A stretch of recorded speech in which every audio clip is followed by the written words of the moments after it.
Welcome to the Deep Dive podcast channel. Have you ever found yourself, just endlessly scrolling through your phone, even when nothing really interesting is popping up? Or maybe you feel a little restless or even bored if there isn't some kind of background noise or notification. Yeah, that's a really common feeling these days. It really is. And if that sounds familiar, here's something important. Yeah.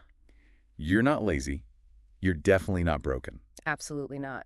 What you might be experiencing is the effect of, well, what we're diving into today, these subtle but pretty powerful dopamine traps in modern life. Dopamine traps, okay. That's right. We're constantly in this environment just filled with things basically designed to grab our attention, give us those little hits of reward. Right. And while those moments feel okay, maybe in isolation, they can add up.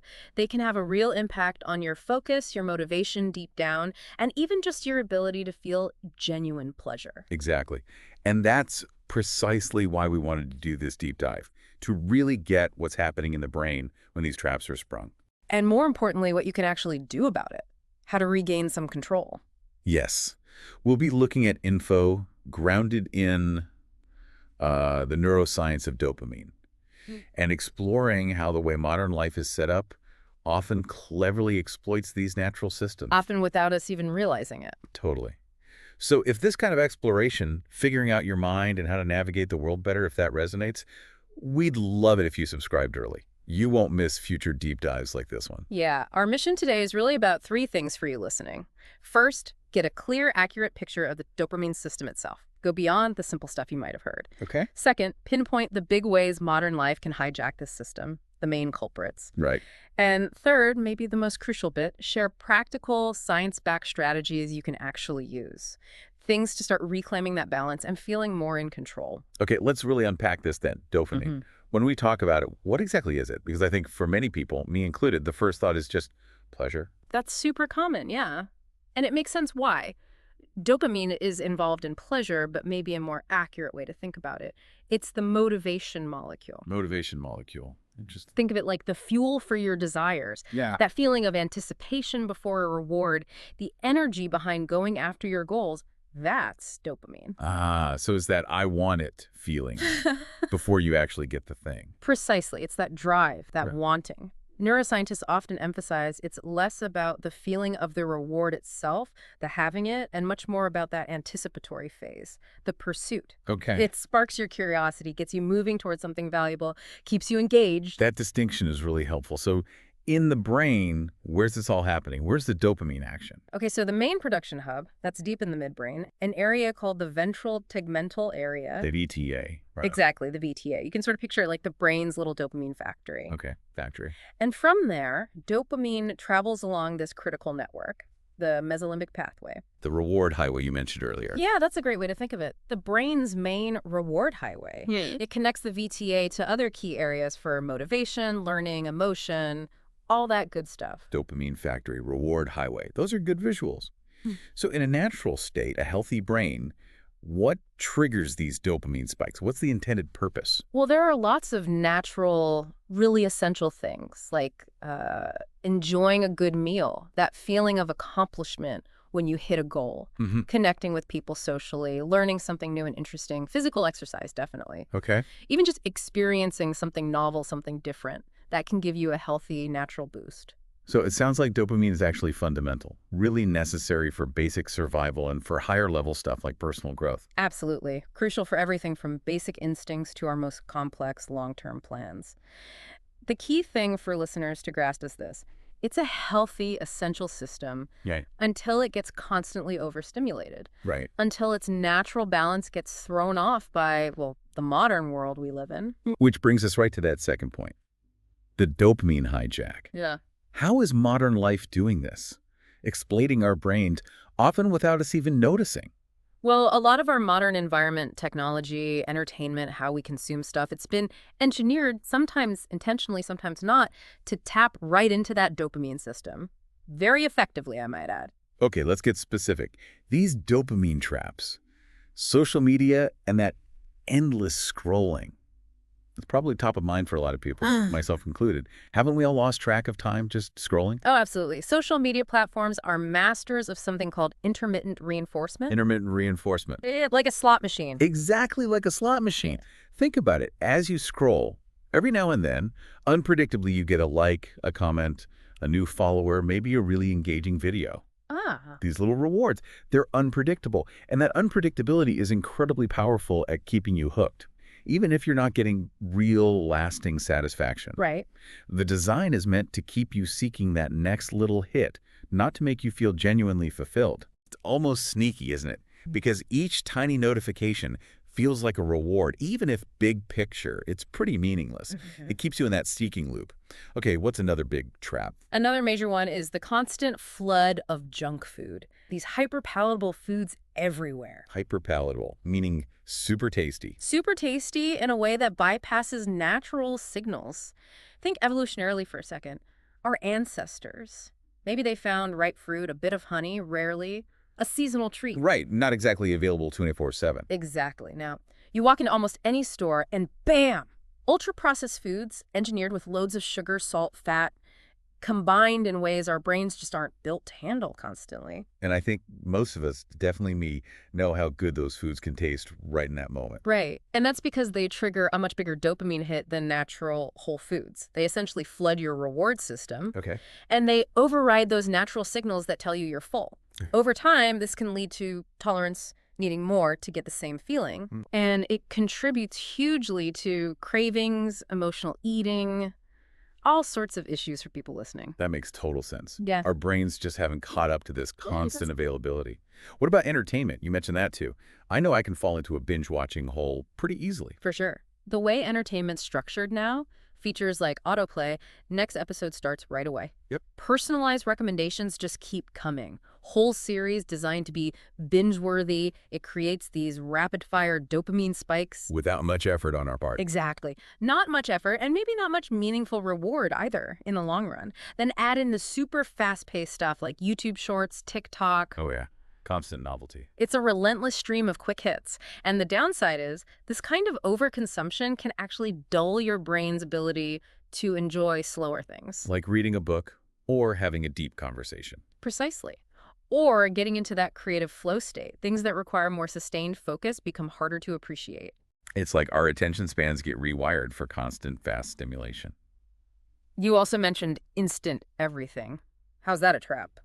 Think about daily life. A few taps on your phone, food's delivered, movie starts instantly, you can even line up a date for tonight. The convenience is amazing, admittedly. It is remarkable. But this constant, immediate gratification, over time, it can subtly rewire your brain away from valuing patience, effort, the deeper satisfaction from sustained focus, working towards something. So tasks that need delayed gratification, studying, a big work project, building a relationship, they start to feel boring or even stressful because your brain's gotten used to the quick fix. Wow. So we're getting these little dopamine jolts constantly from all directions. And it sounds like that adds up to some real negative consequences. You used the term dopamine burnout.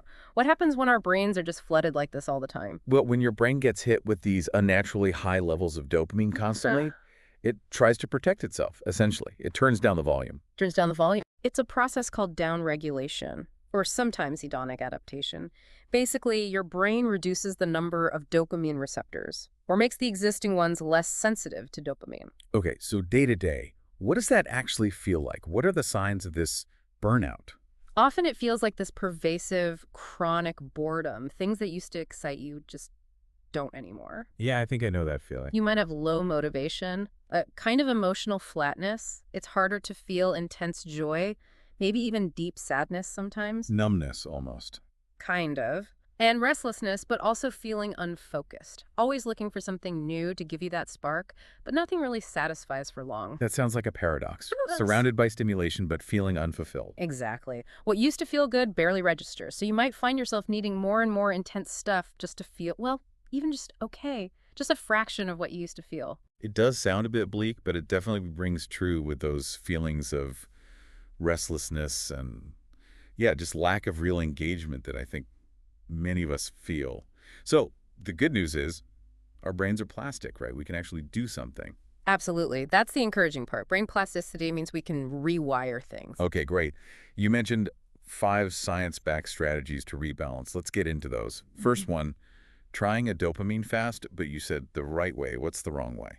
The wrong way, and potentially harmful, is thinking you can or should eliminate dopamine completely. That's impossible and unhealthy. Right. We need dopamine. You absolutely need it. The right way is to think of it as a period of intentionally reducing exposure to those super high dopamine triggers that bombard us, giving your baseline sensitivity a chance to reset. Okay, so less about total deprivation, more about creating space from the constant hits. What does that look like practically? It could mean setting aside some time, maybe a few hours, maybe a whole day on the weekend. You consciously avoid social media, processed foods, screens, phone, computer, TV. Minimize multitasking too, you mentioned. Yeah, because that constant switching is also a kind of fragmented stimulation. Instead, you'd intentionally do low stimulation but high-meaning things, Like what? like being in nature, journaling, reading a physical book, or just allowing yourself to rest, be present without needing constant external input. Even short, regular breaks from these habits show benefits for attention and sensitivity. That sounds much more doable than going cold turkey on everything. Okay, strategy 2, delay gratification daily. That feels tough in our instant everything world. It is challenging, but it's also incredibly powerful for building mental resilience and boosting overall well-being. This ability to delay reward effortful delay is consistently linked to better emotional regulation and long-term satisfaction. Like the famous marshmallow test. Conceptually. Exactly, conceptually like that. Kids who could wait for the bigger reward tended to have better outcomes later. So how do we practice this daily? Without actual marshmallows? No marshmallows needed. It can be simple stuff, like consciously not checking your phone for the first 30 minutes after waking up. Ooh, that's a good one. Tough one too. Or finishing one task completely before starting the next. Scheduling rewards after effort, like watch your show after you finish your workout or that report. Yeah. Every time you choose to delay that small, immediate hit for a bigger or more meaningful reward later, you're actually strengthening your prefrontal cortex. The part for planning and self-control. Exactly. You're building that mental muscle. I like that framing. Okay, third strategy, rewire with deep pleasure.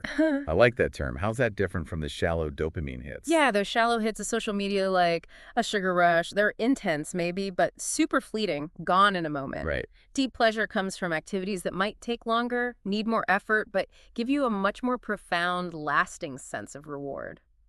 Fulfillment. Like flow states. Exactly. Being totally absorbed in creating something, losing track of time.